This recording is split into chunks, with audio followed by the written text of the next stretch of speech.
Hello and welcome to the Protocols of the Elders of Antizionism in Focus, featuring Andrew Pessin. Thank you to our partners on this program, Mothers Against College Anti-Semitism, the Rededication Project, and CUNY Alliance for Inclusion, also known as CAFI. Thank you to everyone here, those who are joining us today, and those viewing this recording.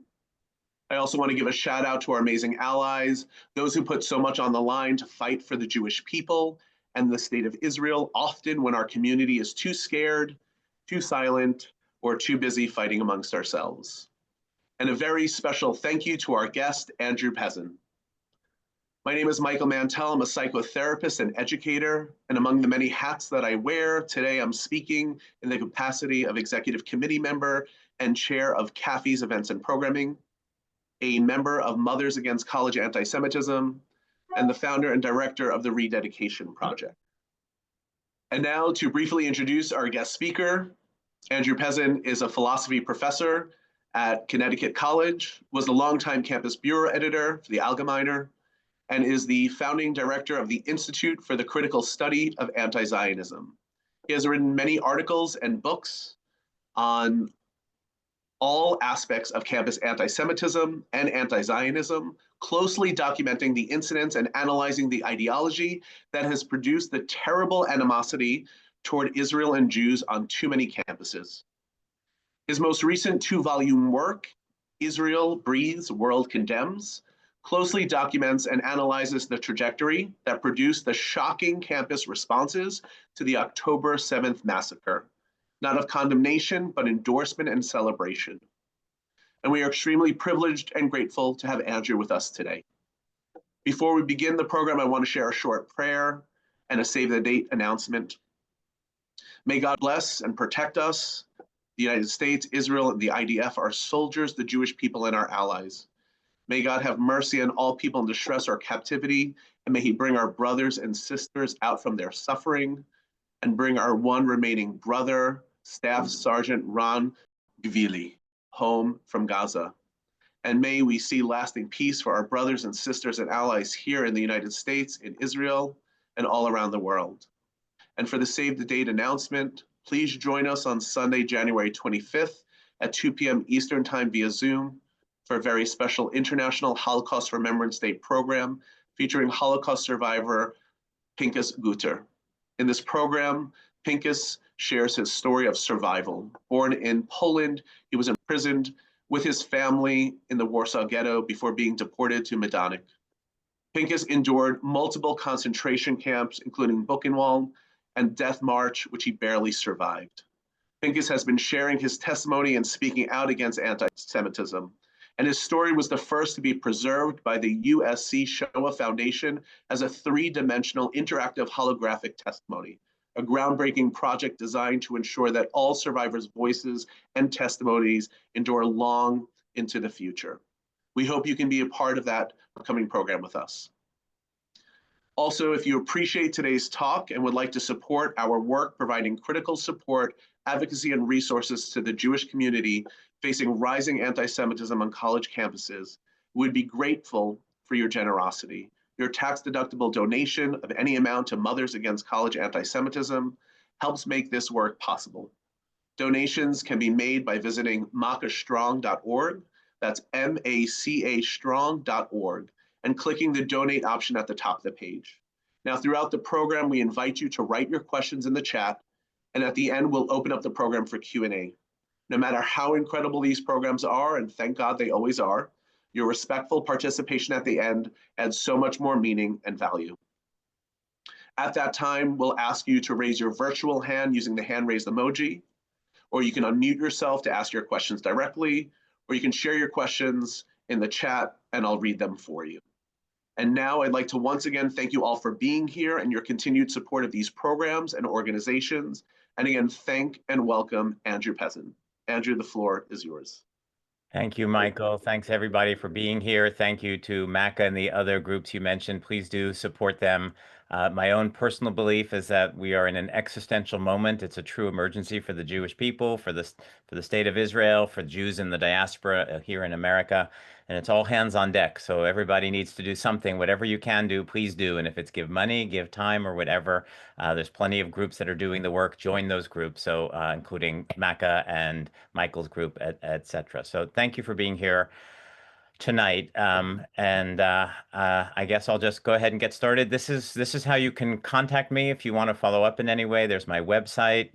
If you're on Twitter or X, you can find me there. If these issues interest you, campus anti-Zionism, campus anti-Semitism in particular, as kind of the root of more societal or global anti-Semitism, anti-Zionism, please do follow me either on X. I do have a free Substack that's listed there. I run a Facebook group called Anti-Zionism on Campus. It's been going for a lot of years, so join us there if you're there, and do check out my website. Michael did mention my 2-volume book. No, these are not identical covers, so that they look identical. So volume 1 is the trajectory, namely documenting and analyzing the campus situation that led up to October 7th. And then volume 2 on the right is the aftermath, which is documenting what's happened since. And it really is a horror show. But we can't begin to do anything about it until we understand it. That's what I'm working on. That's my job. So these books are available now, soon to be republished in a more academic version. So get them now. They're less expensive. In any case, there you have it. So let's go ahead and begin. Last spring semester, I taught a course called American Zionism and Anti-Zionism, and I had a very bright student who, in fact, was, this is not. There we go. Who, in fact, was an anti-Zionist, but a very respectful one. We had some good conversations all semester long. And towards the end of the semester, she asked me quite incredulously this question that you see on the screen right there. She said, but nearly everyone in the world agrees that Israel is guilty of many terrible things, apartheid, ethnic cleansing, genocide, etc. So many countries, so many UN experts, so many international courts, so many NGOs, so many professors. What are the chances that you who deny these crimes are right and everybody else is wrong? Can the whole world be wrong? She actually used that expression. That is a tough question, and it put me in the position of this guy. I actually have this cartoon up on my office door, right? Like facing the mob and saying alone, yes, you are all wrong. One is also reminded here of Netanyahu's speech a few months back at the UN General Assembly when basically almost everybody walked out of the room. Here, the mob shows its disagreement by vacating the premises, but the idea is the same: one man against the whole world. Pretty clearly, it takes incredible courage to be this person who stands up against the mob. Either that or incredible foolishness to imagine somehow that you're smarter than everyone else or you have the truth when almost everyone else disagrees. Kind of like this guy. He's one of my big heroes of all time. This is some Nazi rally, and you have the whole crowd giving the Hitler salute, and there's that one guy with his sitting there with his arms crossed. I don't know if it's known who he is. I don't know if he made it out of that meeting, but in any case, that is courage. I also have this cartoon up on my office door just to remind me, because that is, of course, the position that we're in. This sort of position is not unfamiliar to Jews who have a long history of being a very tiny minority standing at odds with the beliefs and practices and values of the whole world surrounding them. In fact, it might even be the quintessential Jewish condition. And indeed, one famous Jewish thinker already posed and grappled with this question, phrased exactly this way. Very famous essay by late 19th, early 20th century thinker Ahad Ha'am, his essay Some Consolation in 1892. He actually asks in the course of that essay, but is it possible that everybody can be wrong and the Jews right? The question in particular that he's looking at in this essay is the famous blood libel, this allegation that Jews murder Gentile children to use their blood for ritual purposes or for the matzah, things like that. Um, so many people in the world believe that then. By the way, many people in the world still believe it today. But so many people in the world believe this. And as he writes in this essay, but we Jews, we know it's false. It's absolutely false. There's many good reasons it's false, not least because the consumption of human blood wouldn't be kosher, but also morally, there's lots of things wrong with that. So the whole world believes, or nearly the whole world believes this fundamental falsehood about Jews, but we happen to know that they're wrong and we're right.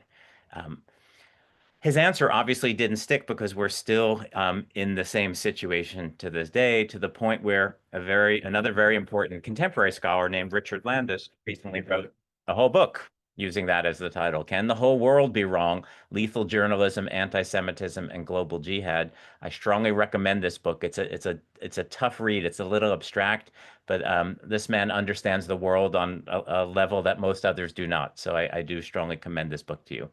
So tonight I will be joining in the fine tradition of Ahad Ha'am and Richard Landis in beginning to explain precisely why indeed the whole world can be and is wrong.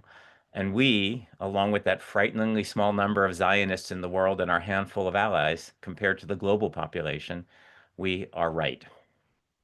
So tonight's talk is drawn from a longer article I posted on my Substack all the way back in May already. I've given some lectures on this in the past. Tonight, I'll briefly review some of the previous material. If you've seen a lecture from me before on this topic, I'll review some of that, but I'll advance it now with a close look at some of the methods that anti-Zionists use to propagandize against the Jews. And then I'll close by talking about several new initiatives that are aiming to combat this global campaign, some new ideas in the battle, because I think we can all agree, more or less, that whatever we've been doing so far as a community, the various organizations we have, the various strategies and campaigns to fight anti-Semitism, much good work was done, certainly well-intentioned work, etc., but it failed. At least it failed to stem the tide of Jew hate that has just erupted all over the world, and including here in America, and especially on our campuses. So strap on your seatbelt and let's go. That's my effort to do an AI image. I think that came out pretty good. None of those are real existing people, apparently. All right, so we begin really at the beginning of the modern story. Jew hatred goes back a long, long way, but we'll start in the modern era with this famous book. I'm guessing many in this audience will at least have heard of this book, The Protocols of the Elders of Zion. This is the most influential anti-Semitic book in modern history. I think it might be the most influential book of the 20th century, in fact, period. It appeared in the early 1900s and then was adopted and disseminated by the true A-team of international anti-Semites, Russia and the Soviet Union, the Nazis, the Muslim Brotherhood, and Hamas, and so on. It is a forgery. It's a famous forgery, and it purports to be the minutes of a secret meeting that was held behind the scenes of the first Zionist Congress in Basel in 1897, convened by the elders of Zion, the leaders of the Jewish world. Of course, there are no such elders, and there was no such meeting. But these facts, although widely known from at least 1921 onward, didn't stop the book from spreading around the world and directly inspiring, and I do mean directly inspiring, Hitler's genocidal final solution, Hamas's jihadist final solution, and the long ongoing to this day campaign of Russian Soviet anti-Zionism. And what was it about this book that inspires such deadly behavior?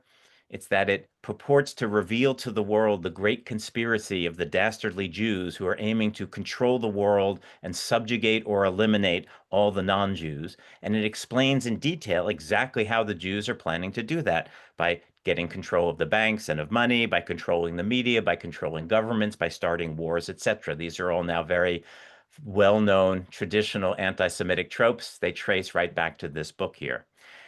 When faced with such dastardly evildoing, who wouldn't respond by attempting to annihilate the threat? Right? Of course, it's all delusional nonsense, which is why all rational, clear-headed, decent people recognize in the protocols not the documentation of an actual conspiracy, but today we would call it a conspiracy theory, one deliberately designed to justify and incentivize hate and violence against the Jews. The irony now is that with all the attention paid to the protocols, which is believed to this day by tens of millions of people to be factual, right? All that attention has obscured the increasingly apparent fact that there actually does exist a global conspiracy, although in precisely the opposite direction. Sometimes working together, sometimes working in parallel, sometimes centrally directed, sometimes dispersed, sometimes secretly, sometimes very much out in the open. Collectively, there is an enormous body of individuals, organizations, and governments who have all been working towards the same inglorious end for well over a century now. It's not that the dastardly Jews are conspiring to subjugate and eliminate the peoples of the world. It's that the peoples of the world, or at least enormously large constituents thereof, are actively conspiring to subjugate and in all too many cases to outright eliminate the Jews, roughly the whole world.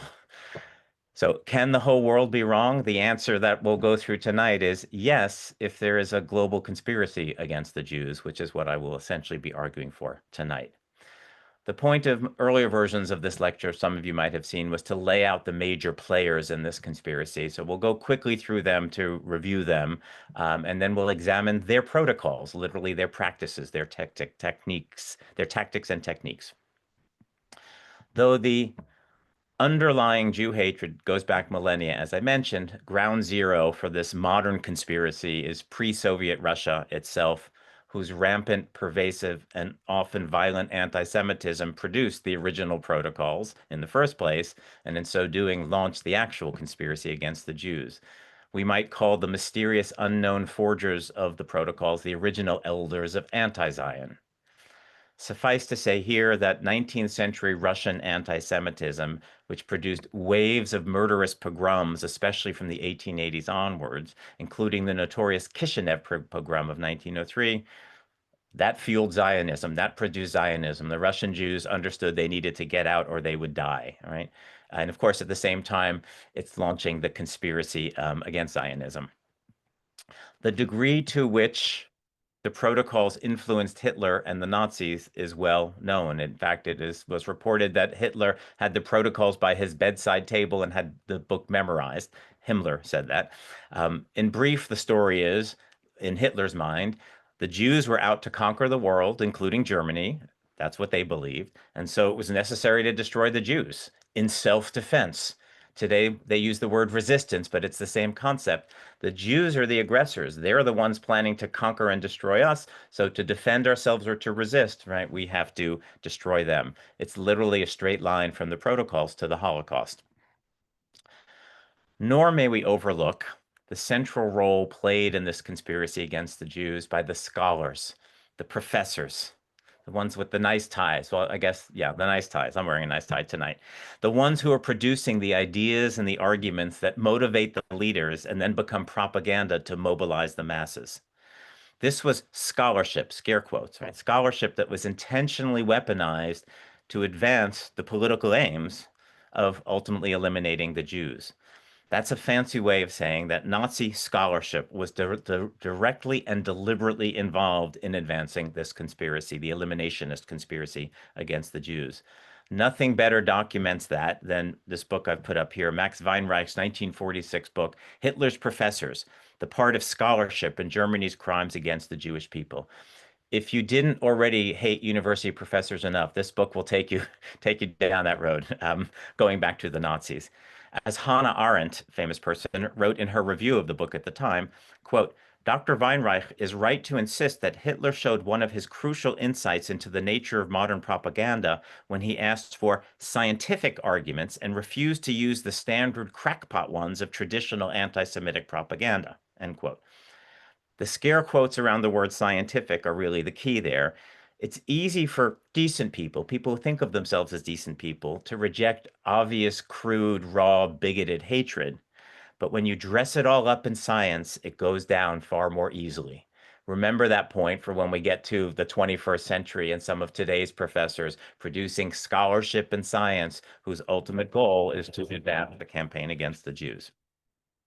So what we have here are the professors providing the intellectual ammunition in the conspiracy against the Jews.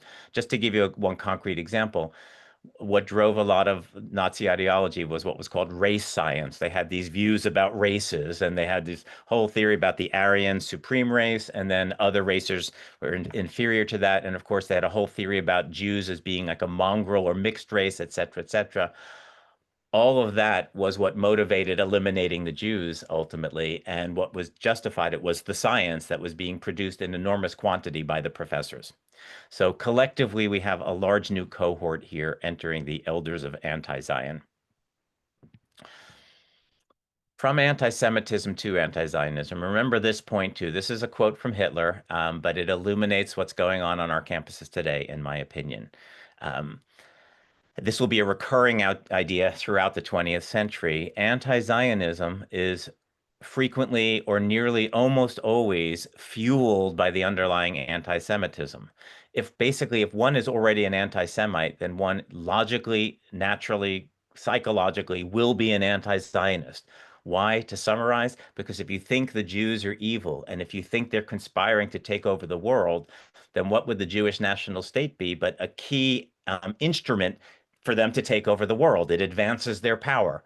So if you already have these anti-Semitic beliefs about the Jews, you will be anti-Zionist. And we see this quite clearly in Hitler writing in his famous book, Mein Kampf. He says, "For while the Zionists try to make the rest of the world believe that the national consciousness of the Jew finds its satisfaction in the creation of a Palestinian state," and notice the language there, right? This is, he wrote this in the 1920s. So the Jews were trying to create a Palestinian state. The Jews again slyly dupe the dumb goyim. It doesn't even enter their heads to build up a Jewish state in Palestine for the purpose of living there.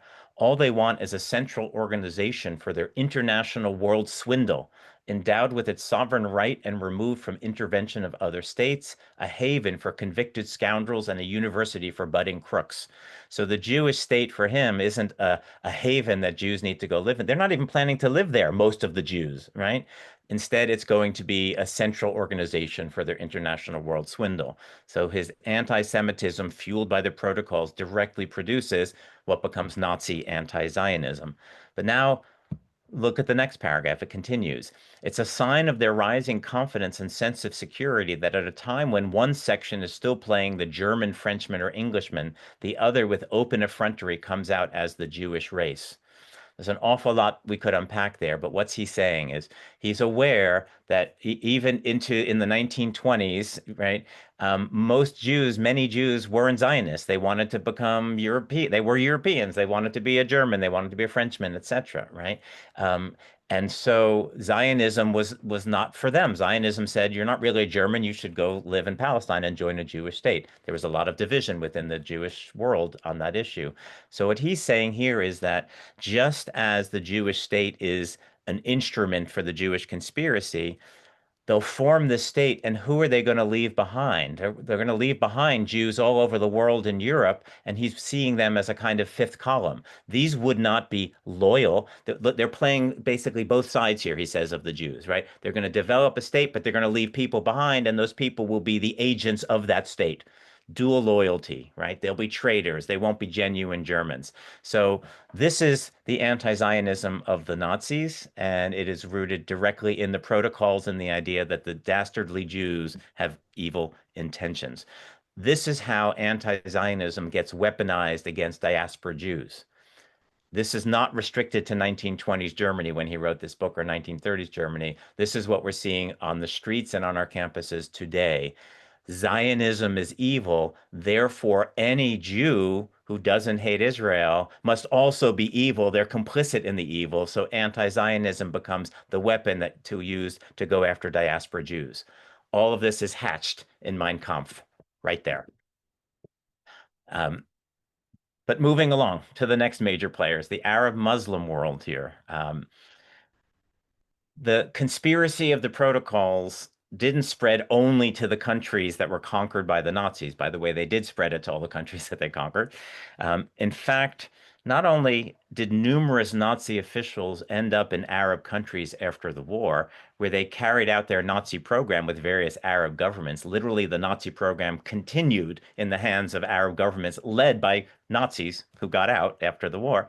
But the Nazis also disseminated Arabic translations of the protocols across the Arab Muslim regions, right? And so this protocols anti-Semitic conspiracy theory gets spread into the Arab world. Doing that was one of the major tasks of this guy. I'm sure many in this audience are familiar with the Mufti Haj Amin al-Husseini, who was the Palestinian religious and national leader from roughly the 1920s into the early 1950s. And by the way, the whole world could have gone differently had he not been involved, but it didn't. So what we need to know about the Mufti here, and these pictures pretty much tell you most of what you need to know. This guy, again, the national and religious leader of the Arabs of Palestine for 3 decades, he spent the war years in Berlin collaborating with the Nazis, directly working with the Nazis. These photographs of him enjoying a nice visit with Hitler and touring concentration camps with Himmler, and recruiting, welcoming these Muslim regiments that he recruited to fight for the Nazis, etc. They're all over the internet, right? And these were part of these were maybe breaks from his job. His primary job was actually producing propaganda for the Arabic world to recruit them to the Nazi cause. So, though the long history of Islamic anti-Semitism can't be overlooked, we don't have time to discuss that here. There's a very long history of very deep hatred of Jews in the Islamic world. Take that as given, but now add to that deep-rooted religious hatred of Jews the explosive fuel of this conspiratorial anti-Semitism coming out of the Nazis, and you have a very good handle on why the Arab and Muslim world is so ill-disposed towards Zionism to this day. So can't dismiss the Islamic anti-Semitism, but you cannot also dismiss this Nazi influence in the Arab world as mediated by the Mufti. This is part of what I mean. This is part of why I'm attracted to using like this conspiracy lens here, because it's not only separate players, they're all linked to each other. The Nazis are linked to the Arabs. They're also linked to the Soviets in various ways we won't look at. Speaking of the Soviets, so happily the Nazis did not endure, although they bequeathed many followers to this very day. But next taking the reins, or perhaps taking them back, are the Soviets, now the Soviet Union, who, although they were bitter enemies of the Nazis, shared the relevant anti-Jewish ideology that they themselves had launched some decades earlier, and then literally shared, disseminated, spread it all around the world, as we'll see in just a minute. Here, the work of Isabella Tabarovsky is absolutely essential. She's been much in the news, at least in our news recently. She just published this new book. I also commend everyone to get this, Be a Refusenik. She is herself, she formerly lived in the Soviet Union, so has firsthand experience of anti-Semitism under that regime. And she's been writing voluminously on this topic over the last 6 or 7 years, and is really a major motivation for the turn towards focusing on anti-Zionism that our community seems to be making, and of which this talk is a part.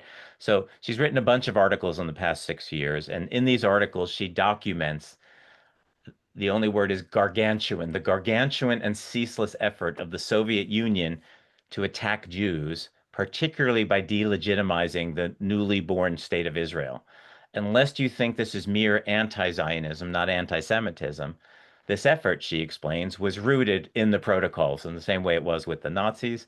And indeed, many of the original Soviet propagandists, she says, were admirers of Hitler and Nazism. Um, so once again, the anti-Zionism comes fundamentally from the anti-Semitism. If you already hate the Jews, you are not going to be a fan of the Jewish state. You are going to be very suspicious of its motives and want to cut it down. There's also a bunch of Cold War considerations that would come into play here on a fuller lecture about the Soviets. But what matters most importantly is, once again, the anti-Zionism flows from the anti-Semitism. And so beginning with the Soviets, we see a truly organized campaign, a veritable industry, as you quote, you see on the screen there.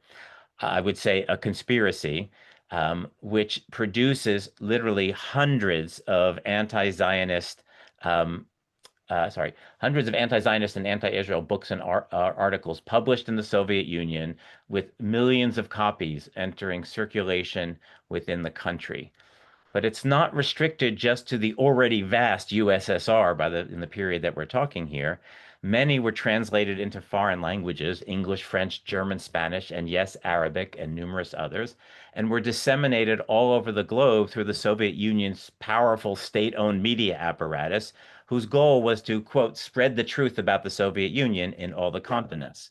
So this truth, quote unquote, was thereby spread to, for example, the many third world nations that were becoming decolonized in the 1950s, 1960s, into the 1970s, most of which were in the Soviet orbit. And indeed, the Soviets organized all sorts of international conferences, bringing people from the many dozens and dozens and dozens of newly decolonized countries and sharing this propaganda with them. So They're not just producing it for themselves, they're literally translating it and disseminating it all over the world.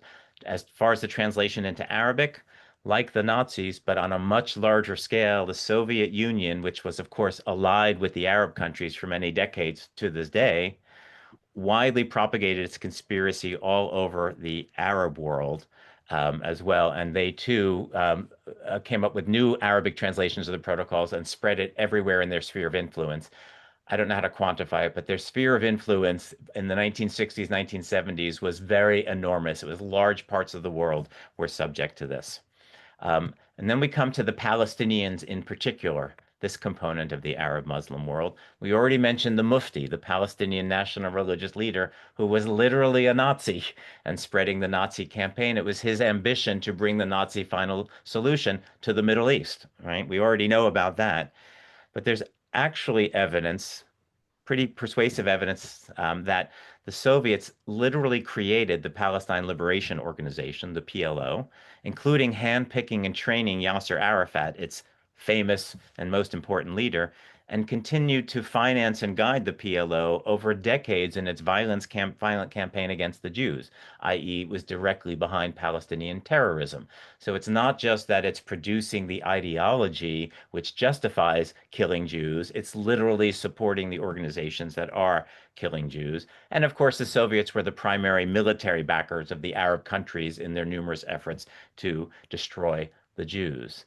So we can see a lot of that Arab world enmity against the Jews as just being the extension of the Soviet program to eliminate the Jews. A little more detail on that particular point.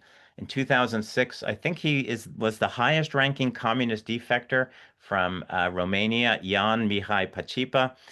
He stated the following: in 1972, the Kremlin decided to turn the whole Islamic world against Israel. As the KGB chairman told me, we needed to instill a Nazi-style hatred for the Jews throughout the Islamic world and turn this weapon of the emotions into a terrorist bloodbath against Israel.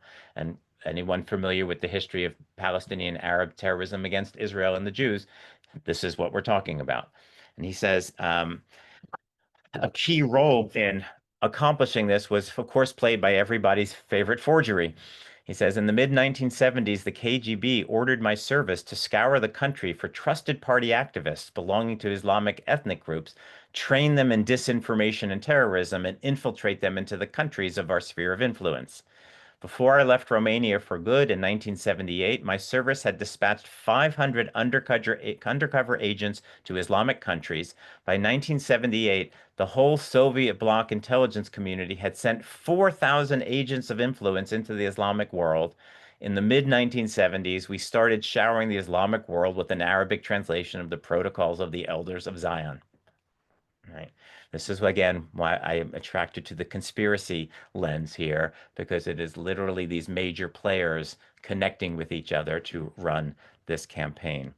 And lest you think that this Soviet campaign is all in the past, let's briefly talk about Palestinian Authority President Mahmoud Abbas, who is now in, I believe, the 21st or 22nd year of his 4-year term. He And in 2016, the New York Times reported that he had served as a KGB spy in Damascus in the early 1980s. This was entirely plausible since he had earned his PhD degree in 1982 in Moscow with a dissertation that both was a Holocaust denying dissertation, as well as arguing that the Zionists were basically in bed with the Nazis. So that Zionism is a new form of Nazism. Classic anti-Zionist talking points there, right? And where did he get this? He got this at this was the Moscow Institute of Oriental Studies, which was one of the leading Soviet institutes that produced Zionology, the study of Zionism, i.e., the production of anti-Zionist propaganda, right? Just as we said a few moments ago, Hitler had his professors. Well, it turns out the Soviet Union had all sorts of institutes and trained Zionologists, or as they also called them, scientists, to produce the scholarship that would delegitimize the Jewish state and motivate and incentivize violence against the Jews. If Weinreich had Hitler's professors, we can call these Brezhnev's professors as well. And Mahmoud Abbas, the current leader of the Palestinian Authority, is one. I'm not making this up, right? I'm making this up.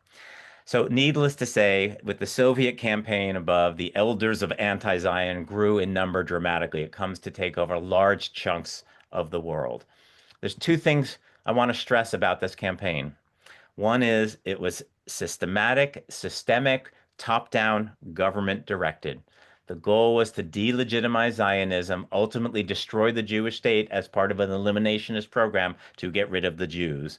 So deliberate efforts were made to link that movement with everything bad, right? That's how you delegitimize Israel. You link it with everything bad. So identifying it with Nazism. When you see slogans like Israel is the new Nazis, this comes right out of Soviet Zionology. They literally cook this up deliberately to delegitimize Israel.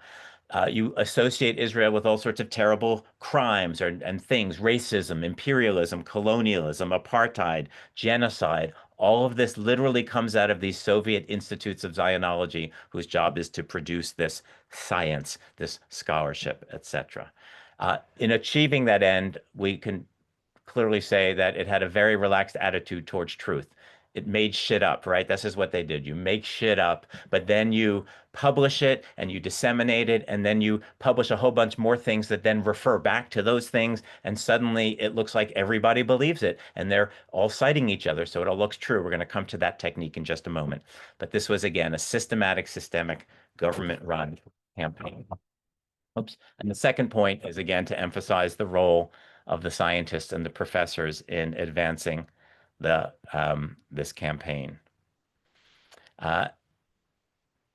What motivated Isabella Tabarowski to undertake her work, she said, was as she was watching these Western campuses, American campuses, take their deep, hateful turn towards Israel. She said she saw them literally following the Soviet anti-Zionist playbook. Most activists on campus have no idea that when they shout Zionism is apartheid, Zionism is genocide, that they are literally chanting slogans that were deliberately cooked up by the Soviets to destroy the Jews. Right? They think this is somehow true, but they're actually on the receiving end of a long tradition of propaganda. So that's what motivated her. And that's what takes us now to the Western progressives, today's major campus activists and elsewhere. Tabarowski also notes that the Soviet Union sponsored endless international conferences that brought all the members of the Western left who saw the Soviet Union as like their shining light, right? They would sponsor these international conferences, all expenses paid, and they'd bring all the intellectuals to these conferences where they would disseminate all of this stuff. And then these folks go back to their Western countries, and suddenly the left is viciously anti-Israel from roughly the late 1970s onward as a direct result of the Soviet campaign. So again, the conspiracy idea, Western progressivism is not a distinct enterprise from Soviet anti-Zionology. It literally grew out of and is sourced in Soviet anti-Zionology. They're all linked together. To do this very briefly, today's Western progressivism, one crucial aspect of it, or one crucial ideology, it's a component of it, is critical race theory. That's been much in the news over the last few years. I don't have time to get into detail there.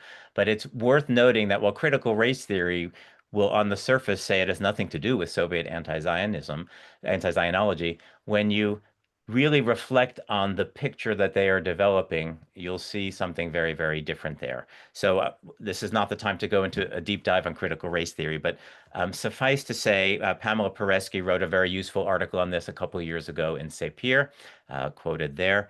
And as she puts it, critical race theory relies on, quote, narratives of greed, appropriation, unmerited privilege, and hidden power, themes strikingly reminiscent of familiar anti-Jewish conspiracy theories, end quote. Indeed, when you look at it closely, you'll realize that the picture they're drawing is literally identical to the protocols picture, but expressed in leftist language. So what do I mean by that? According to the protocols, the Jews were conspiring to subjugate the world, exert their power over the world, and conquer all other people. That's the familiar right-wing Nazi anti-Semitism that has come to be seen as very traditional.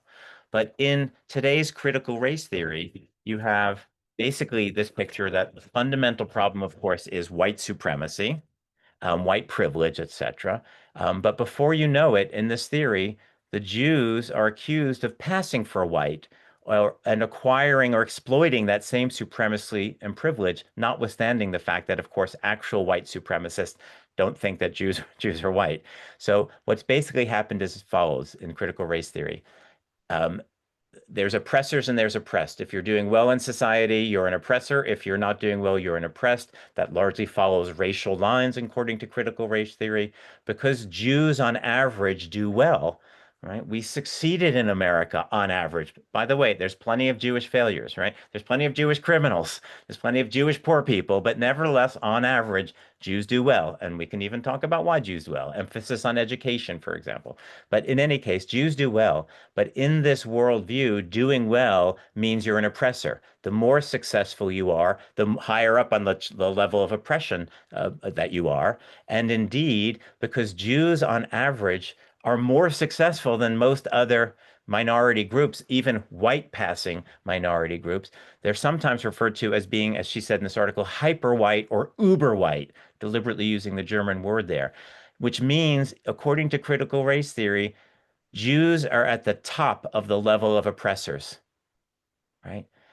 In other words, and then they create systems that allow them to exert or exploit their privileges to maintain their power and keep everybody else down. If that sounds familiar, it should. It's the protocols of the elders of Zion. Jews are conspiring together to exert and maintain power and marginalize all other groups. Only it's expressed in the language of this leftist critical race theory, but it's literally the same conspiracy theory as the protocols. So the protocols is alive and well in Western progressivism, even though if you ask a Western progressive, they'll disavow it. No, no, that's anti-Semitic, that's right, etc. That's right-wing anti-Semitism. And yet at the same time, the theory they're spouting is just the mirror image of it. And again, the Jew is the dastardly Jew who is manipulating systems of power for his own benefit. That's what I mean when I say the protocols is alive and well today in the left, even where they disavow it explicitly. I do want to credit Scott Shea, who wrote this terrific book called Conspiracy U a few years ago about his alma mater, Northwestern. Very distressed to see it falling into the abyss of Jew hatred. This was a few years even before the October 7th stuff. Northwestern has been very much in the news. But it was Scott's book who got me thinking along these lines of thought that progressivism was as much a conspiracy theory about the Jews as traditional neo-Nazi right-wing anti-Semitism. So that's a quick sketch of the major players. There's a whole bunch of other players. I'll do another lecture in the fall going to the next set of players, but these are the major ones. We've got the Russians, the Nazis, the Soviets, the Islamists, and the Western progressives. I want to spend a little bit of time now taking a look at some of their methods, some of their protocols, as it were, protocols of the elders of anti-Zion. So I'll go fairly quickly through these. I essentially just referred to this a few minutes ago. Idea laundering. This practice seems to me very prevalent in the sort of leftist dominated world of the humanities and social sciences today, as well as what we might call the NGO UN echo chamber. That's another major set of players, the NGOs and the United Nations, most of which are today very ill-disposed towards the Jews and their national endeavor, to put it lightly. Peter Boghossian, citing Brett Weinstein, uses the term idea laundering for it. He wrote, I think this was a Wall Street Journal article a few years back, developing this concept of idea laundering. And also the anonymous blogger, the Elder of Zion, you see spelled with a Y on top there. In my opinion, by far the best pro-Israel blogger out there. So I recommend you follow him. He does the work of whole industries of scholars in bringing down anti-Zionist allegations. He also has written about this idea of idea laundering in a number of different places. Here he's talking about his Twitter rant on the social sciences. So as he sums up this tactic, he says, one person will make up a theory, but unlike scientific theories, it requires no proof or corroboration. It just needs to appeal to the target audience of other people in the social sciences. Then that paper will become one of the sources for many other papers that take the unproven theory as if it were a fact and extend it into la-la land, into all sorts of new places. The cycle repeats, but people need to realize social science isn't science, citations aren't proof. And think about that. You write an article talking, for example, about Israel being a settler colonial enterprise. That's one of the very popular catchphrases. But what justifies you saying that? Well, you cite 10 other papers that refer to Israel being a settler colonial enterprise, as if that somehow supports or defends the allegation. And if you look at those papers, they're going to assert it's a settler colonial enterprise on the basis of citing other papers, and eventually you'll get down to someone who just sort of came up with the idea and made the idea up. Whether or not it was a good idea, it catches fire and everyone cites each other, and suddenly it looks like established fact. But citations aren't proof, right? When you cite someone else's article, you're just repeating what they said. But if what they said was bullshit, bullshit in, bullshit out, right? So, but this circle of citations makes it look like knowledge, makes it look like knowledge. Boghossian gives a very similar treatment of this, that people make stuff up, they cite each other, then they launch a journal that publishes a whole bunch of pieces in this way, and then those journals get taken up by big academic publishers. And before you know it, someone who made up something like settler colonialism, suddenly that's considered an established bit of knowledge, right? Uh, um, Made up stuff goes in, knowledge comes out. That's Boghossian's way of putting that. And here's Elder Zion talking about specifically settler colonialism, which, by the way, I've been recently doing a fairly deep dive into this thing, and I have come to the conclusion at some point I want to write about this. Settler colonial, the settler colonial concept, which is applied to Israel for very negative ends, right, to ultimately delegitimize Israel. Not only does it fail to apply to Israel, but the whole concept is total bullshit, in my opinion. Total bullshit. It's almost like the emperor's new clothes, but it's an ideology, and they all walk around talking about this ideology. And we need in that story, the one little kid to finally come and say, "But wait, it's all bullshit," right? I want to be that kid. I'm going to get to it. It's on my list. So someone makes up a concept like settler colonialism, and within years, it's a recognized field of study where opinion is presented as fact and previous papers are treated as legitimate, no matter how sloppy they are, as long as they agree with what the current author feels must be true. Ideas like Israel is an apartheid state, or Zionism is racism, or violent resistance is legitimate are accepted as not only true, but proven because of previous papers by Israel haters. Then the more adventurous academics try to extend this house of cards into new areas. If Zionism is racism, then maybe it is sexism too. Can I define Israeli apartheid as a form of genocide? And I kid you not, I've also been looking at the genocide literature, and they so pervert the ideology that they end up saying when, for example, individuals choose to assimilate, that's a form of genocide, i.e., nobody dies, but that's genocide. This is how they end up using this concept against Israel. And again, it gets the legitimacy because there's a whole bunch of them and they just all quote each other. And so it seems like it is legitimate. I want to give you one more example of this, which is, in my view, just brutal. It's like a kick in the stomach. It's not just academia that does this, of course. I mentioned the United Nations earlier and the NGOs. So for another timely example, let's consider the case of Francesca Albanese, the current and eighth UN Special Rapporteur on Palestine. And now, first, if the UN's appointing a permanent inquisitor whose only job is endlessly finding crimes to accuse Israel of, if that's not part of a global conspiracy against the Jews, it's hard to imagine what would be. But more to the point, let's examine how idea laundering has worked with respect specifically to the allegation of genocide, which of course has been much in the news the last couple of years. And I'm quoting from a University of Florida professor, Norman Goda's recent absolutely essential paper called The Genocide Libel. Pay attention to the details here if you can. In July of 2024, Francesca Albanese claimed on Twitter that the Israelis had killed not 37,000 people in Gaza, the already inflated number from Hamas, but rather 186,000 people. The figure came from phantom arithmetic in a letter that was published in the British medical journal, The Lancet, a letter which claimed to predict the discovery of additional deaths at a 4-to-1 ratio. Albanese's post was seen over 607,000 times. That 186,000 number was soon trumpeted by Al Jazeera, The Guardian, The Nation, Middle East Eye, Democracy Now!, and other such outlets. Interpress Service, which covers the United Nations, called it a staggering estimate, which has resurrected accusations of genocide since it had come from, quote, one of the most prestigious peer-reviewed British medical journals. Now, let's dissect that a little bit. Never mind that the original letter to the editor was widely denounced as non-credible by many with actual expertise in the matter. That didn't stop it from being cited relentlessly in anti-Zionist circles and papers, etc., and appearing in countless student anti-Israel BDS resolutions and stuff like that. Never mind that the allegation actually appeared in a non-peer-reviewed letter to the editor of their journal. It wasn't a published article, it was a letter to the editor. That didn't stop others from sourcing it, as we just saw a moment ago, to the prestigious peer-reviewed journal, as if that gave it some authority. Nor has the fact that during the current extended ceasefire, now lasting several months, right, its prediction of thousands of people indirectly killed or missing, buried in the rubble, has turned out to be wildly inaccurate, nor has that caused any retractions either, right? Indeed, it turns out all along this whole thing was bogus because Gazan residents were allowed to report deaths without having a body.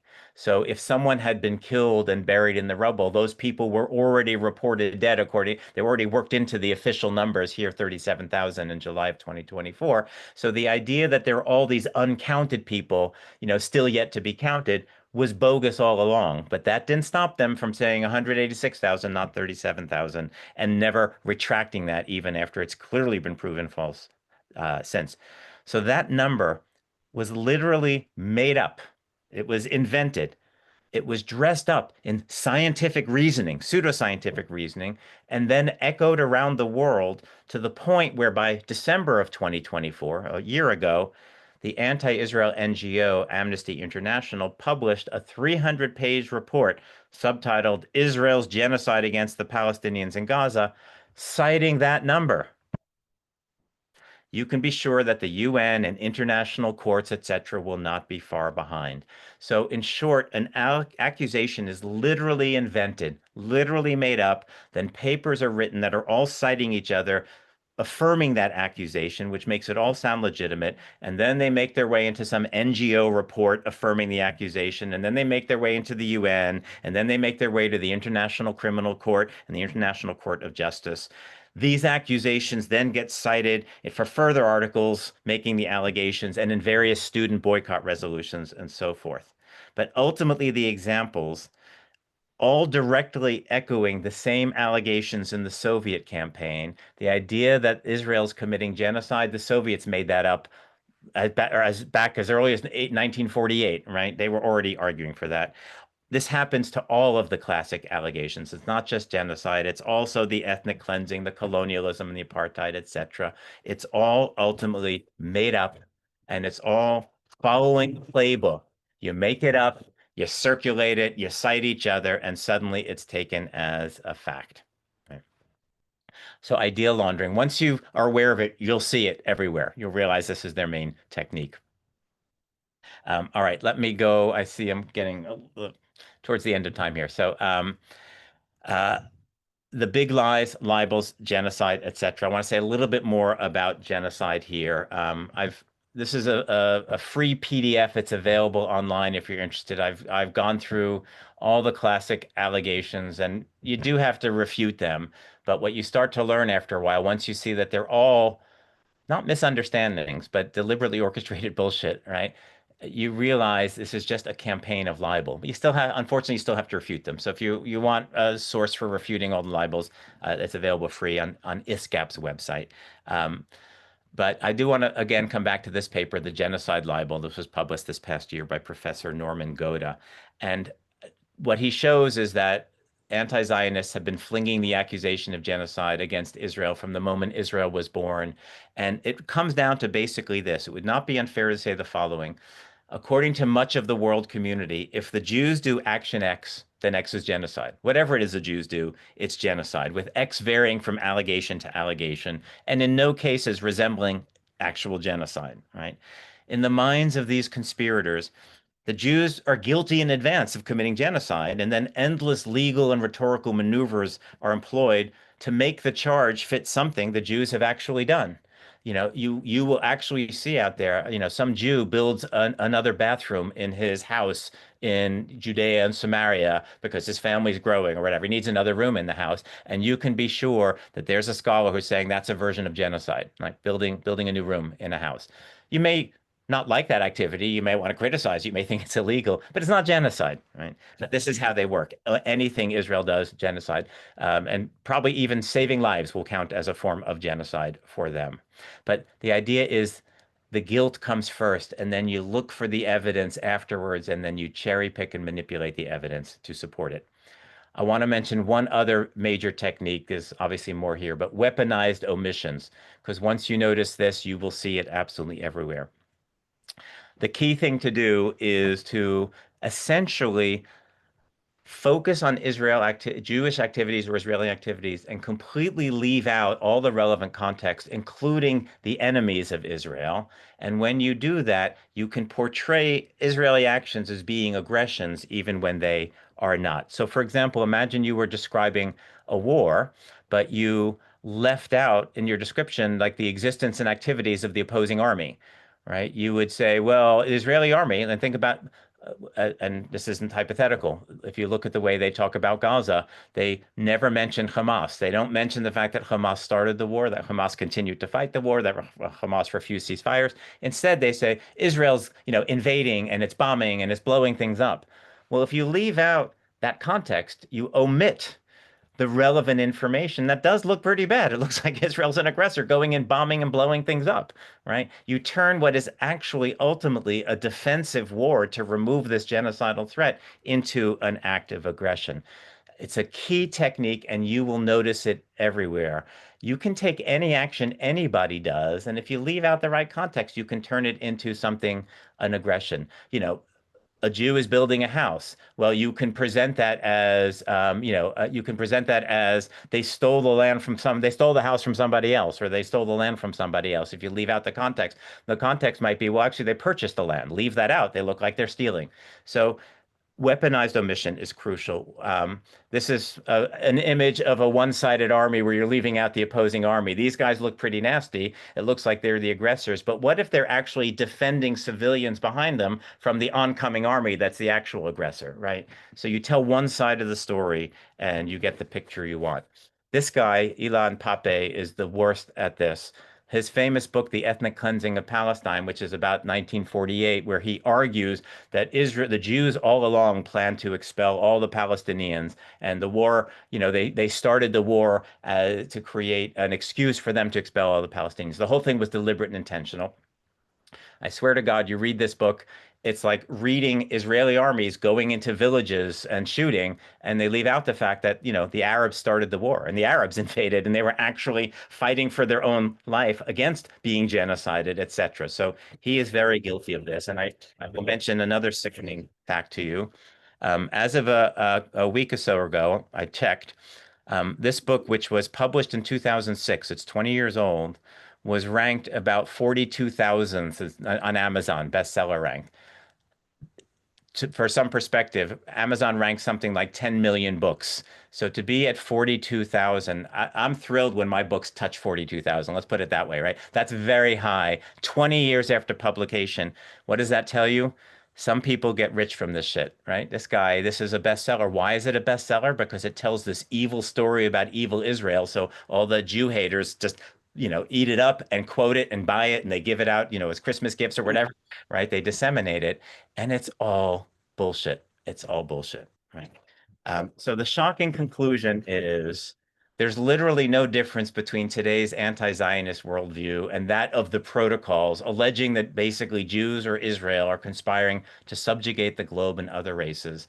And they use this, just as Hitler did, to justify their own efforts to actually destroy the Jews. In fact, there is a conspiracy coming from the opposite direction, these major players. And the protocols are alive and well then on our progressive campuses and elsewhere running this campaign. In the interest of time, I won't talk about the Institute for the Critical Study of Zionism. Let me just summarize that by saying that's a scholarly institute whose goal is exactly the same as that of Hitler's professors and Brezhnev's professors.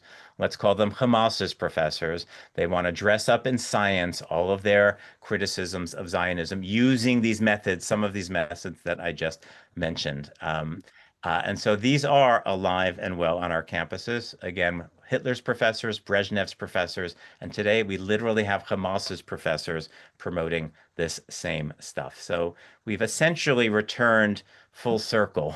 The professors weaponizing the science, the scholarship to support the goal, whose ultimate goal is the elimination of the Jews. It is the exclusion, the expulsion, and the ultimate elimination of the Jews. And so we have many of the professors on our campuses today who are doing the same thing as Hitler's professors did back then. So it really is the whole world. Or at least frighteningly large blocks of it. I understand it's not everybody, right? But it's just, if you consider the millions of people who were or are descendants of the Nazis, the far right, the Soviets, the far left, the Islamists, the Muslim, the Arab Islamists, and the Western progressives, and you understand the way these also have taken over Western institutions like the academy and taken over institutions like the United Nations and NGOs, it's hard not to feel like it is the whole world, or certainly far too many, an awful large percentage of the world. And these are their protocols, or some of them anyway. Just to wrap up, we probably should talk a little bit about what is to done. What is to be done. I deliberately chose the Lenin book for this. We could maybe spend our question and answer time to do that. But there are some new things happening, and some of you I'm sure are familiar with it. I believe you had Adam Lewis Klein speak in your series recently, right? So there's a couple of new movements that I'd commend to you. Movement Against Anti-Zionism. The main face of that is a very brilliant young scholar named Adam Lewis Klein. You must follow him and this movement. Another movement face of this is Nayelect. I don't know. She might be giving us, I don't know, you should have her come in and give a talk. Anyway, she's doing Stop Anti-Zionism. These are more activist-leaning organizations. I am myself maybe officially have started, depending how you count it, the Institute for the Critical Study of Antizionism, which is going to be a scholarly enterprise to put anti-Zionism under the microscope and put the anti-Zionists in the docket, because unlike what they allege, what really is true, it's not Zionism that's racism, it's anti-Zionism that's racism. It's not Zionism that is apartheid, it's anti-Zionism that is apartheid. It's not Zionism that is genocide, it is anti-Zionism. And it's time to take back the campus. So this will be a scholarly enterprise. I am recruiting scholars as we speak. There's a tremendous amount of interest in this, I'm happy to say. The goal will be to have this affiliated with a university. I have some wonderful leads on that front. So it is time to establish a beachhead and return scholarship to where it should be, maybe used to be, and certainly as a countermeasure to Hitler's professors and Brezhnev's professors and Hamas's professors who are running the insane asylum as of today. I have a webinar series that's already launched. I gave the first talk to open it, but if too quick to write down these dates, but if you follow me, you'll be alerted to them. So I have leading scholars coming in to do this foundational work on these dates, and to stay abreast. These are the sites you want to follow. Follow me on Twitter, Instagram, or Substack. And so the time is now. Join the wave. And so far, as of a few weeks ago, it was just me, but then there's already a few people getting involved. And if you come and join us, we'll have that. And that's, again, my best efforts at AI images there. So thank you very much. I think I went a little long, but I'm happy to stick around for questions or conversations. Thank you so much, Andrew. You are an incredible writer and speaker, and you're also very humble. I cannot recommend your books, writings, articles more to everyone here. Thank you. This talk was chock full of information, but you also make it so digestible. So thank you for this talk and all that you do. Yeah. I'd love now to turn the program into our Q&A. I welcome everyone. If you'd like, you can I would probably ask that you first use the hand raised emoji. I can call on you that way. That will probably be the easiest way to maintain an order and some semblance. Looks like Carmel, you have your hand raised. Yes. Let me call on you first. Yes. Thank you very much for the presentation. It summarizes the last 50 years of my academic experience. But it predates the modern period, the conspiracy theory, of course. Yeah. And some 500 years ago, somebody said that, who I don't remember, that if the idea is being promulgated is based on emotion rather than reason, you can't counter it with reason, with facts. Right.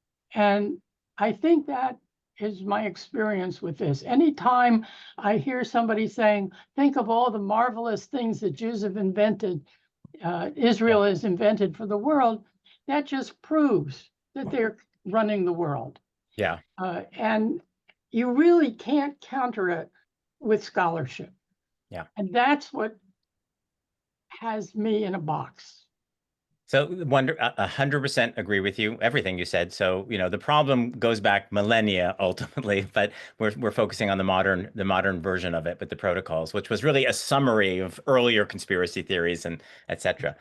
You're absolutely right that in many contexts, you cannot counter emotions with facts. And nor is it ever profitable to argue with a conspiracy theorist because they will find a way to take all the counter evidence and weave it back in. They're really quite talented at doing that. All that's absolutely true.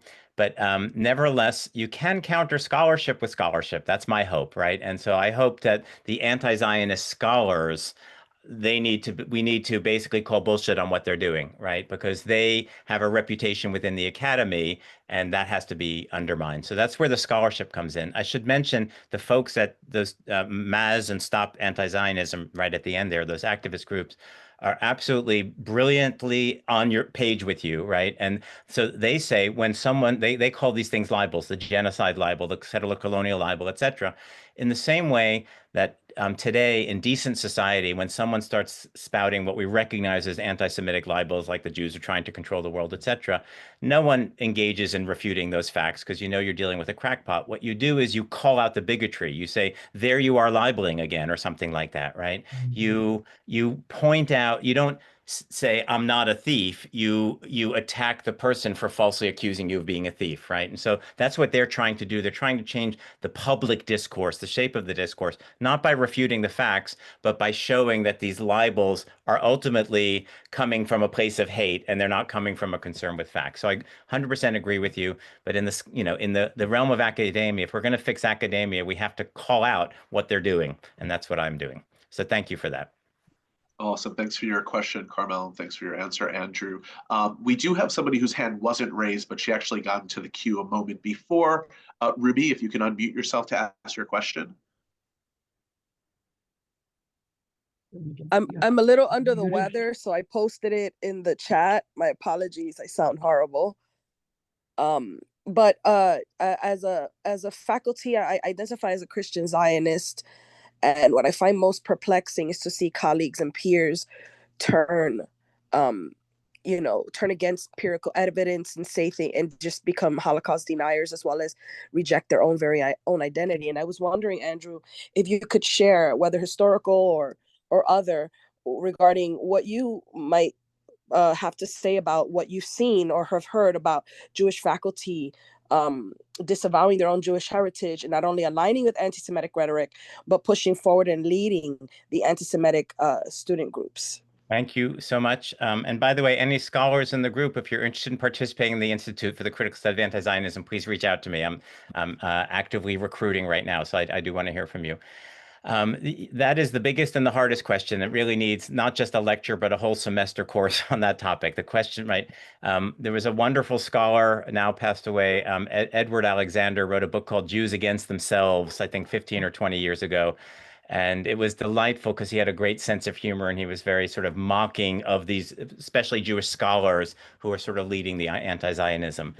I don't know that I can generalize on that topic because I think each individual Jewish anti-Zionist has their own story. There's many different reasons why one can become a Jewish anti-Zionist, right? So it's not easy to generalize. Maybe one can simply observe that in the long history of the Jews, there have always been Jews who turned against the Jews. That's nothing new, right? It goes back at least to the the Maccabees, right? The Hellenistic period, etc. Right? So if not, I'm sure earlier even, there were probably some in Babylon that sided with the Babylonians against the ancient Jewish kingdoms. So and then of course the Christian medieval period, you had the Jews who converted and then went after other Jews in the disputation. So there's nothing new here in this idea. And again, each person will have their own path. So it could well be, this is my sense, and this also maybe should have been in the answer to, was it Carmel's previous question?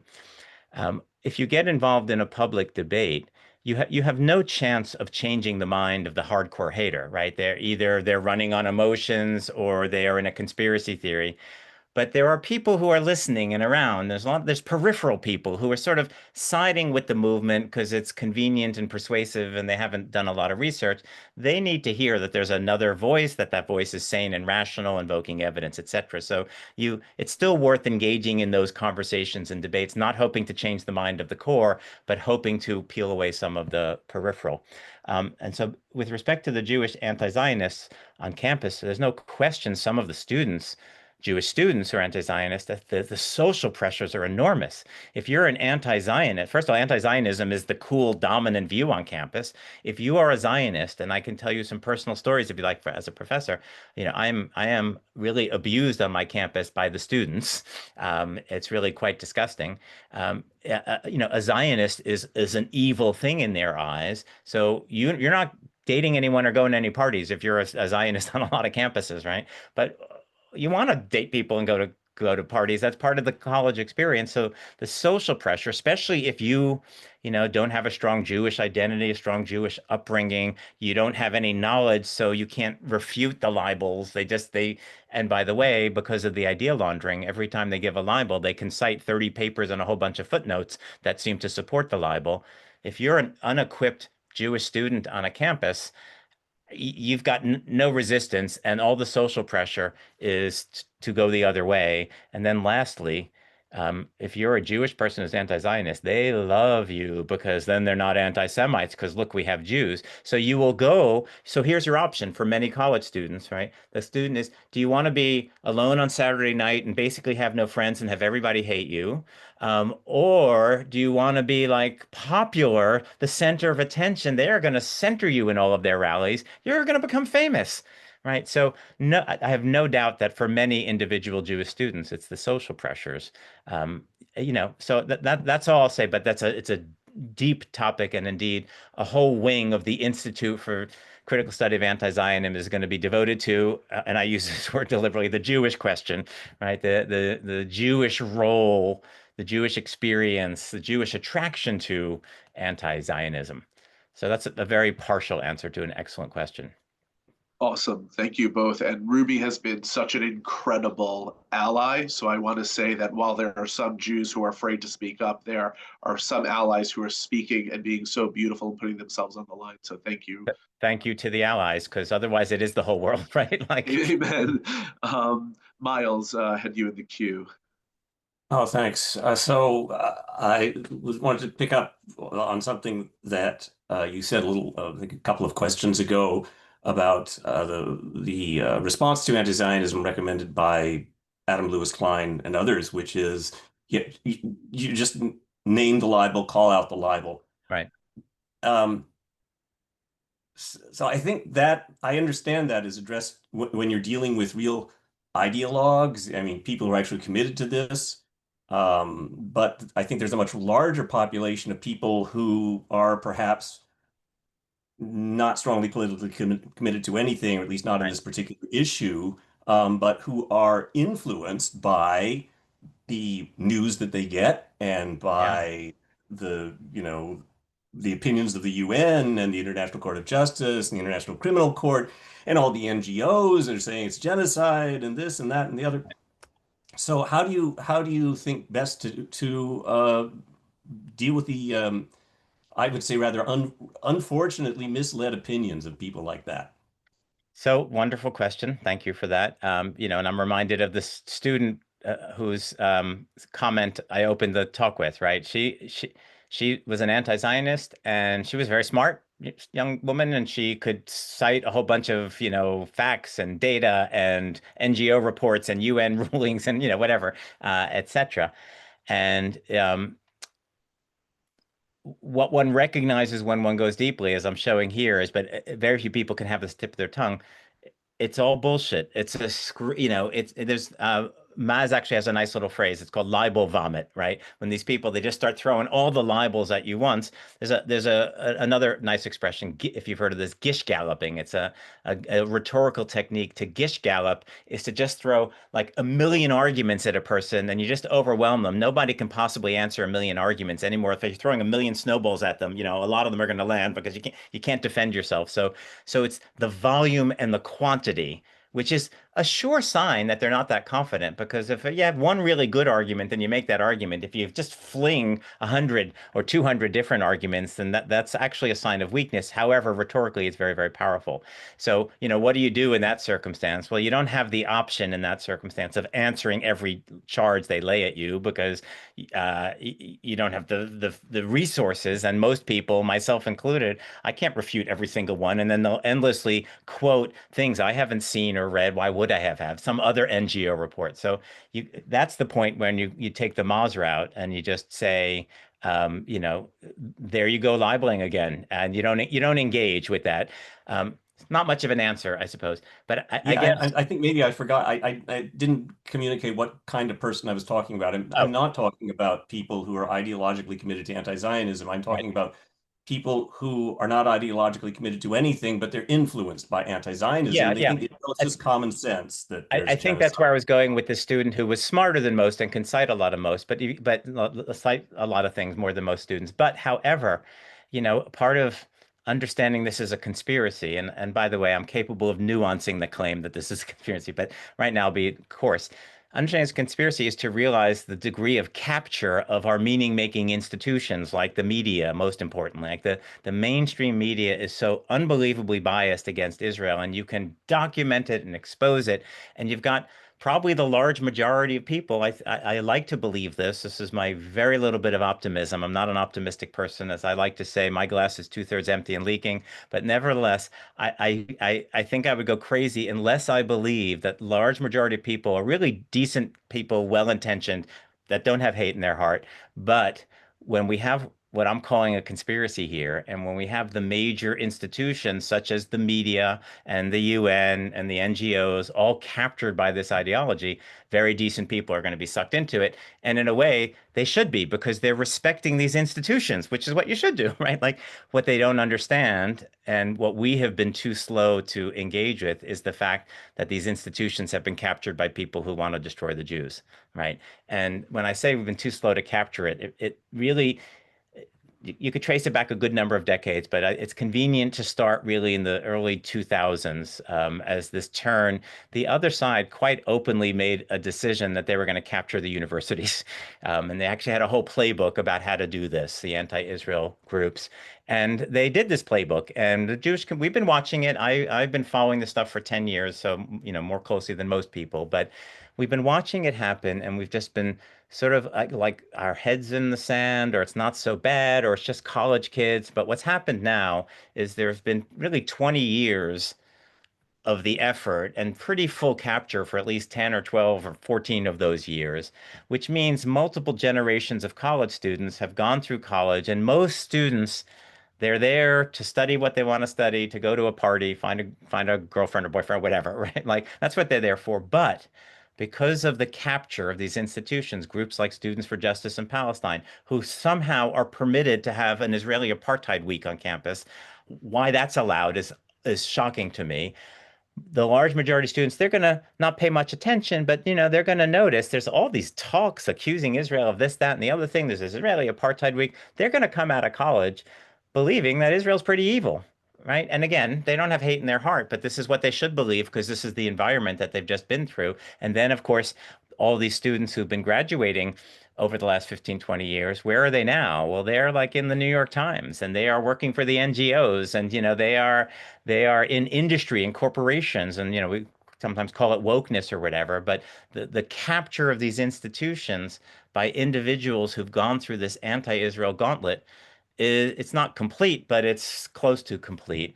And so the average person doesn't have a chance. And that's right where your question is, because the institutions you're supposed to trust, like the media and the UN, have turned out to be corrupted. So what we need to do is full focus on the corruption of these institutions. That's why I want to have a scholarly institute whose job is to expose just how corrupt the New York Times is, just how corrupt Amnesty International is, just how corrupt the United Nations is, just how corrupt post-colonial studies is, which is, more restrained to the campus. So this is a long game. They played a long game. It's been a 20-year effort. We're not going to fix it overnight, but my hope is it's time to establish a beachhead, as I said, and begin the process of recapturing the campus and begin the process of, I don't know what's the word, to getting rid of the corruption of these institutions. And the main way to do that is going to be either start alternative institutions, which some people are starting to do, and replace the people who have corrupted the institutions with new uncorrupted people, right? That's part of what is required and what I hope to do by challenging the campus. I hope that addresses the question to some degree, but the situation is really bad when the institutions you're supposed to trust have been corrupted. Wow. Thank you for that. We're going to try to get to as many questions as possible. I apologize if we can't get to everyone. Miriam, you had your hand raised, so if you can. And let me encourage people, please, you can find me through my website or whatever, track me down. I'm happy to engage after tonight's discussion as well. So please feel free to reach out and contact me. Thank you. I should put my hand down. Andrew, I've really enjoyed your, can you hear me? I can. Yeah, I've really enjoyed this lecture. Thank you very, very much. It wasn't too depressing. No, actually, well, I've been to a bunch of these now. Right. So this was a good one. No, it's encouraging to be with a community of people who are learning about this and trying to figure out how to take action. So, for the past 2 years, I've been, part of a group of people trying to take action, but misnaming the type of hate. We were trying to group it all in with the word anti-Semitism, and we were being stonewalled by institutions. I work for a public school board that is anti-Zionist, but we were trying to address it using the term anti-Semitism and getting nowhere. Right. And then in the last few months, I discovered MAS and started attending these trainings and started learning about it and learning about the language of anti-Zionism and how to use it. And now I've been feeling like I see a lot of resources now for Jews and even for allies to some extent, like this lecture. But I've been searching for equivalent kind of recordings for people who are not allies, people like government officials, people in mainstream media institutions. Yeah. I'm looking for those videos and resources that are palatable, easily palatable, and to start educating people in public school boards and governments. So I'm just wondering, that's a great question. This one's not quite the answer to it, but it's this kind of thing. So there's a group called the Academic Engagement Network, which focuses on supporting basically Zionist faculty, but they are very dedicated to working with campus administrators to educate them on these issues. I don't think AEN has quite come to the anti-Zionist turn that you were just referring to, and I'm really talking about, and Maz is talking about, but they're doing that kind of thing. They want to target the decision makers who are mostly ill-equipped, right? I don't know if you read when they published like the I think did this come out through the lawsuits? I can't remember now, but they published the internal communications that Harvard president and administrators were having around the protests. And they were like going back and forth trying to decide, wait, is this anti-Semitism? Well, what is anti-Semitism? What's the relationship between anti-Zionism and anti-Semitism? If you're calling, for intifada, what does that mean exactly? Like they were so ill-equipped, and these are Harvard administrators, right, dealing with this thing. So we clearly need to be training these people, and I know that Academic Engagement Network is doing that. Off the top of my head, I should have this. There are definitely other groups, and I know that Maz is interested in developing materials, public-facing materials, not just preaching to the choir materials, which is sort of what I'm doing, I'm assuming more or less tonight, right? That's important too, because we need, as I said at the beginning, if we're going to fight anti-Zionism, we really have to understand it, and we need all of us to understand it. So this is part of what we need to do, but we need the allies, and we need the decent people in the middle who just don't know what's going on and don't know what to do. We need to educate them. So I know that Maz is interested in doing that. I don't know if they have resources yet available to do that. So I have to give that a little more thought, because I know there are some folks out there. There are groups like NAVI, which is it North American Values Institute, NAVI, run by David Bernstein, that's very interested in, for example, school curricula and developing, because if you studied the K through 12, if you were on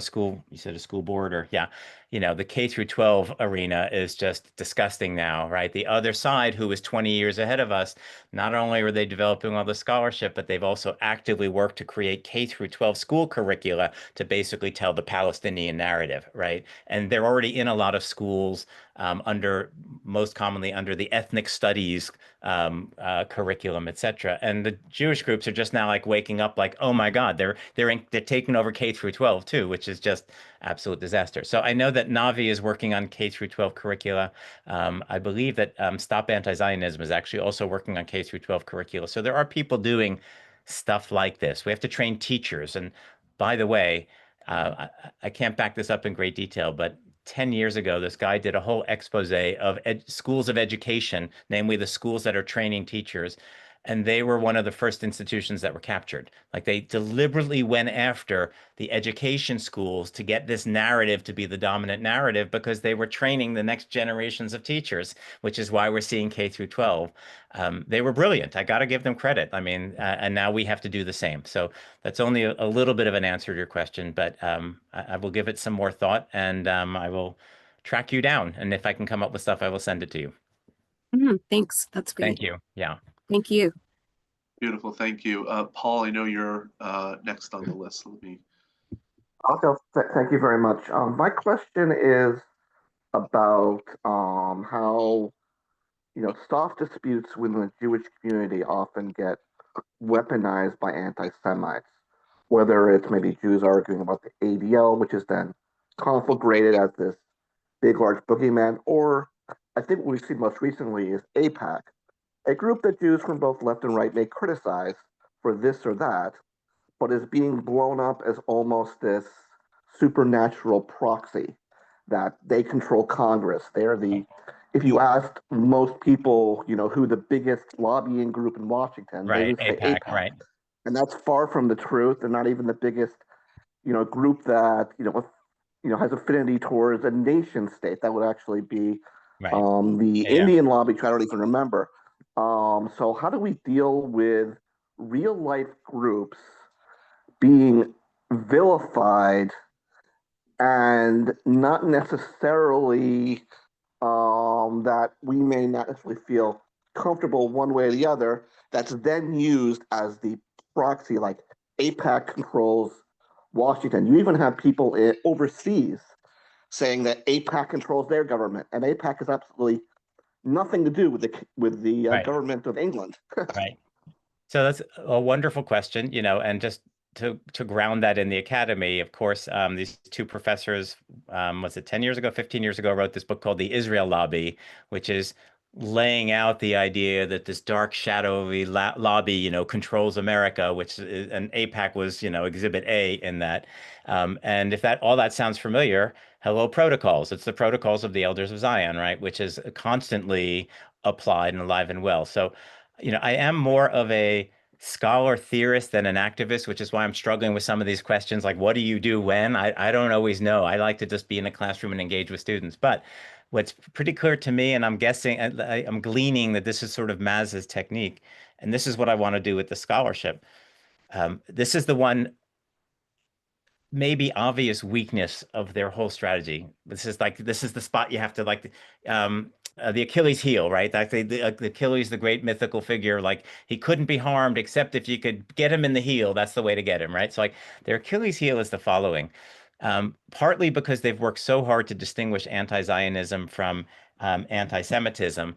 They like to say, we're not anti-Semites. Anti-Semitism is bad. And when they condemn things, they always condemn, anti-Semitism, homophobia, Islamophobia, etc. They're against anti-Semitism, so they claim. And they agree that Nazis were evil. Nazis were evil anti-Semites, right? Which is one of the reasons why they like to accuse Israel of being the new Nazis, because Nazi is evil, right? But that's actually their Achilles heel, because if we can show that everything they're doing the Nazis did, then they are Nazis, right? Right. And so what I wonder in the AIPAC case, and there's so many people, like it's, and this is the sign that they're not dealing with reality or facts or whatever, because it takes literally 10 seconds, if you do the research, to show that AIPAC, on the list of amount of money spent, as you were referring to, right? It's like number 85th of all the lobbies, like the pharmacy lobby outspends, AIPAC by orders and orders of magnitude. And let's not get started on Qatar and the oil lobby and, et cetera, et cetera. So it is demonstrably, objectively false that AIPAC has this grip on Congress. Like only a deluded lunatic or a Jew hater could possibly believe that, right?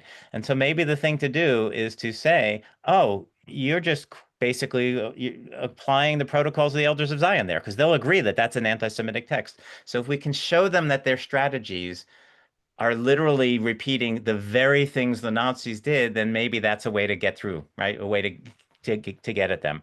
I don't know if that will work, but that's what I'm interested in doing. I'm interested in exposing through this institute, like people, they think they know about the Nazis because we all know a little bit about the Holocaust, et cetera, et cetera. But what they don't, they actually know only a drop of a drop in the bucket of what needs to be known about what the Nazis did, because what the Nazis did are what these people are doing right now. And indeed, the many years long process by which the Nazis used propaganda to dehumanize the Jews was preliminary or preparatory to the Holocaust. Couldn't have happened unless you had people dehumanizing the Jews for years in advance. And of course, I'm sure this audience knows, right? That's what we're seeing happening in front of our eyes. This attack on Israel is an attack on the Jews, turning the Jews into the worst criminals in order to justify attacking the Jews. We're seeing it now. So I think people need to understand, more people need to understand the allies and the decent people, right? And again, there's a good number of decent people who are just are taken over by the corruption.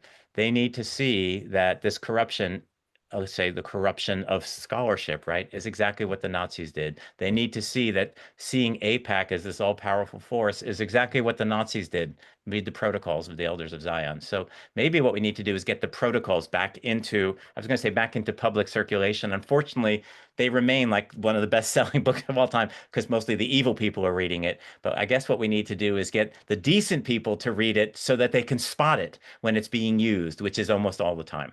So that's a kind of answer to your question. Again, my activist chops are not my strong point, but that's what I would like to do. Thank you, Andrew. Karen.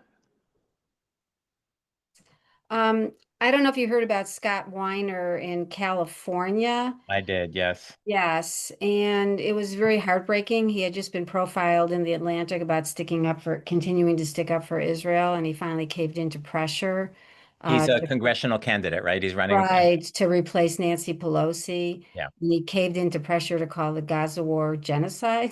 Right. After resisting and like overnight, practically, right? It was like a sudden Right, turnaround. Yeah. right, just days after the profile. So is there anything that Jewish organizations, the Jewish community can do to better support candidates like that so they don't feel that they have to cave in? Anything they can do or we can do?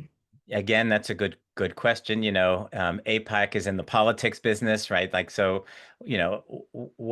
I'm guessing what drove him was he probably did some internal polling and he realized that most of the people that are likely to vote would rather vote for someone who called it a genocide, right? I'm assuming, because you don't just overnight change your opinion based on the facts. So presumably it's a political strategy. And so what you need to do, and again, this is part of what Maz wants to do, they want to make, in the same way that in the public square, anti-Semitism is still seen as wrong by and large. It's actually returned to a scary degree, but for a long time, anti-Semitism was seen as wrong, even by the progressives, even by the anti-Zionists, etc. Right? But in the same way that anti-Semitism has shame associated with it, the work now is to get a public sense of shame to apply to anti-Zionism. Right. We've spent, in one of the earlier questioners, right? The community has spent most of the last 20 years arguing that anti-Zionism is anti-Semitism. And between you and me, of course it is. It obviously is, right? It's not an issue. But we've actually just empirically speaking, we've lost the battle.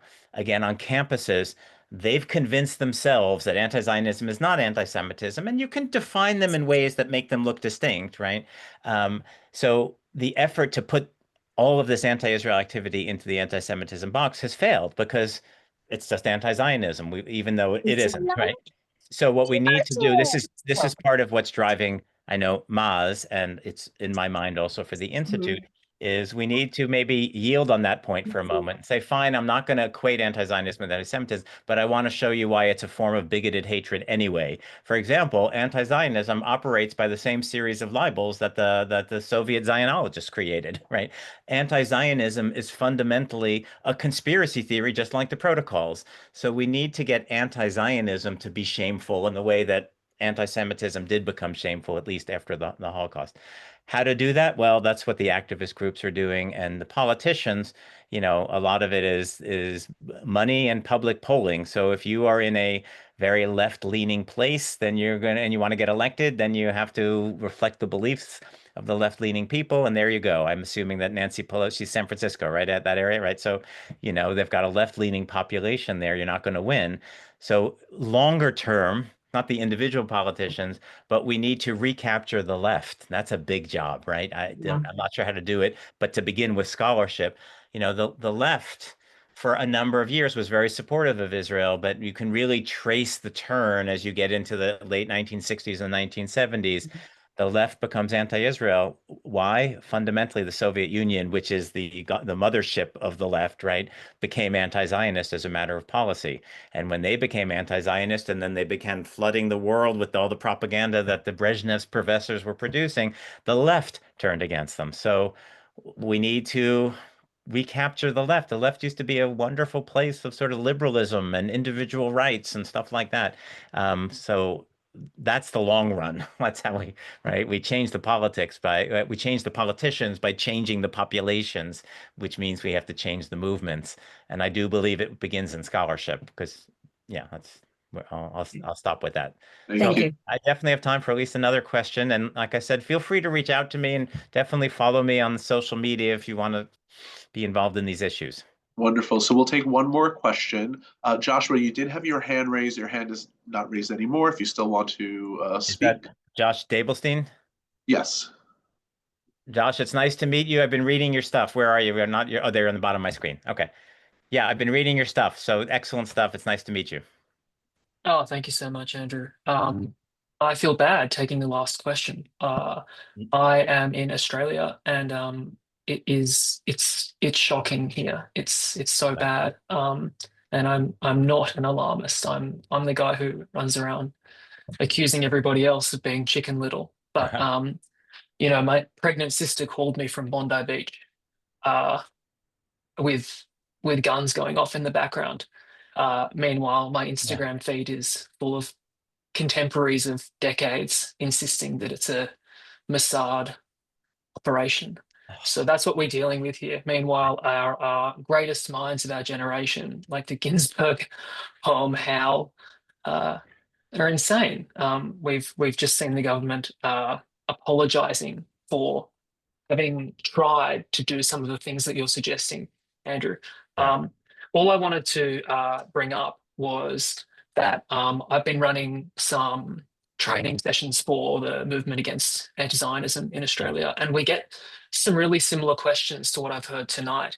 And it's really interesting seeing kind of both angles here at play.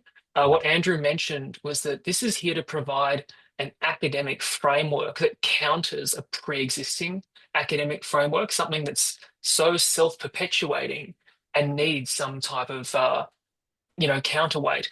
And so, as someone suggested, well, like, but this is an emotional fight, right? Like, we can't bring facts to this emotional fight. Meanwhile, another question rested on, well, can we really just go around telling people it's bigotry? Like, how's that going to work? And I just wanted to say that from watching these two angles, the interplay and the relationship feels crucial, right? Because we do need people like myself and others on the ground being emotional, saying bigotry. Bigotry is emotional. And when you accuse someone of being a bigot in this day and age, even when they're not being a bigot, take it from someone who is a Zionist, who is not a bigot, but is regularly accused of being a bigot. They can't help but listen, or at least try to argue that they're not. Right. But ultimately, people will have to rest on the actual academic work in the background, because there is always an appeal to authority when it comes to the policy level. My big question in light of all of that was, here we have a very different legal framework for dealing with vilification to what they have in America and in Canada as well. Here it's purely race-based. We cannot do anything about vilification unless it specifically speaks to race, i.e. anti-Semitism is prosecuted very well. But the moment the anti-Semitism includes the word Zionism, it actually stops being anti-Semitism. How do academics in your field influence that in your part of the world? Oh, that's an enormous question. So, the legal stuff is so complex, right? And by the way, there are some folks working on the legal elements of anti-Zionism. And as you said, I know things are different in the United States. You actually, depending on the circumstances and laws, like, you cannot discriminate against an anti-Zionist here, I think, in many contexts, in a way that's different from what you were just saying there. But I don't know how to answer that question. That's sort of above my pay grade, and it's an excellent question. Let me just add one comment to your comments, which is, we do need both. We need the people on the ground with the emotions, but we also need to counter the facts. And in different circumstances, different techniques will be necessary, right? And it's part of the art of this is figuring out, all right, is this a person I can reach with the facts, or is this a person I just have to name call, right? And call them out for being the racist. And that obviously goes on a case-by-case basis. I love everything that Maz is doing. Do you know, Joshua, you said you're doing some trainings. Can people in general find ways to a Maz training? How would they do that? Because I think that Maz training was, it was eye-opening to me as well. I realized I'd fallen into some of these patterns that, you can't help but, as a Jew and a decent person, you find you want to defend yourself from the allegations. But once you're admitting that, then you're already in the docket, right? Like, it's when you have to recognize that the allegations are unjust in the first place and not feel the obligation to defend them. Sartre, famous philosopher, said that, the anti-Semite, when he accuses the Jew of being a thief, he doesn't really believe he's a thief. He just enjoys watching the Jew turn out his pockets to prove he isn't the thief, right? That's what these allegations and these libels do. They put you in the docket.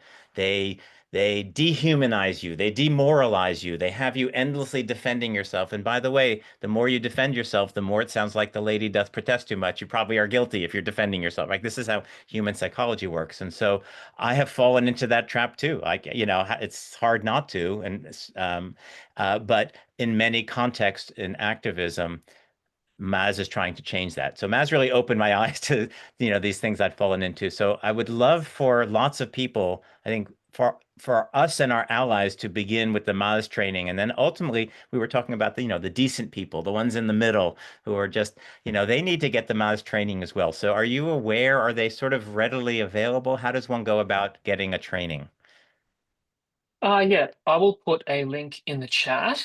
There are less than 10 of us in the world. Right. None of us are paid, and we have puffed ourselves up to look like this big thing. That's right. But we really are doing what the elders of the protocols of Zion were accused of. That's right. We really are actually trying to do that. I mean, without the blood evil. matzah. Right. Less No, well I've actually poisoning. said what we need to do to answer this charge is actually develop elders of Zion. Like, we need to coordinate in that way.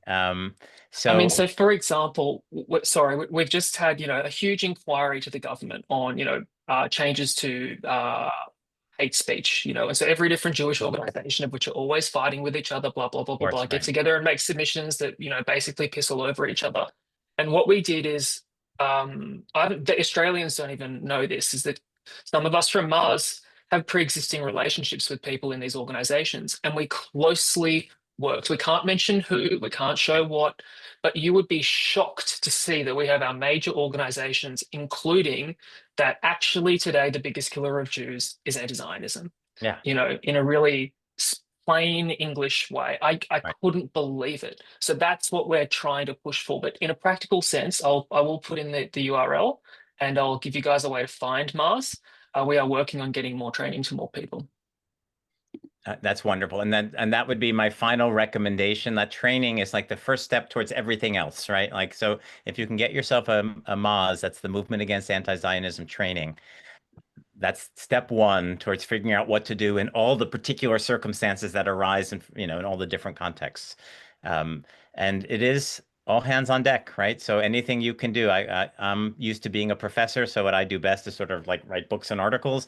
Other people are better at being activists or working on school boards, or, you know, even, you know, administrative assistants. I've had people volunteering to be administrative assistants for the Institute because that's what they can do. So whatever you can do, you know, reach out and find a way to do it, because we're going to need all of us and whatever allies we can get, because we do, I'm afraid to say, have the whole world, or scarily large portions thereof, against us, and not just against us, but really wishing us harm. And so we have to pull together and recapture the world. So I'll end on that. Is that an optimistic note? I'm not sure. I don't think so. But in any case, thank you for your time and attention tonight. And please do follow on social media and reach out if you want to continue the conversation. Andrew, thank you so much for this Michael, incredible thank you for talk having me this evening. Yes, thank you. Thank you also, Amy Reynolds and Mothers Against College Anti-Semitism, for helping to make this happen. Thank you all for being here. I just had the damn thing.